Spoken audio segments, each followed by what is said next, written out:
የምር ይኸው አሁን አንቺ ማለት ነው እኔ አሁን ዝም ብለሽ ታያለሽ ብዙ ፋይዳ ተለቅም ነገ በስቲያ ታያለሽ። አሁን እችን በር እንዴት ማየት እንደምንችል አንድ ፋይዳ ማለት ነው። ሁለተኛ ቪዲዮ ላይ እንዴት ነው በር ማስገባት የምንችለው ቪዲዮ ስንለቅ ሁለት እንደዚሁ የላይቭ ቪዲዮ እንዴት ነው እነዚህ ለቀምቀም አድርጋችሁ መልቀቅ ይሳናችኋል። ወይኔ ተዋንስ ይላሉ።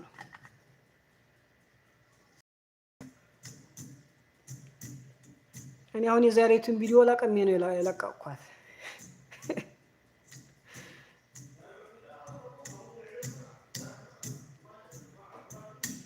የምሬ ነው የምላችሁ። እኔ ድሮ ፓስወርዴን አላውቀውም እያልኩ ስጨነቅ ከርሜ ለካ ቀላል ነው። አንድ ነገር ታሰባችሁበት ሁሉም ቀላል ነው።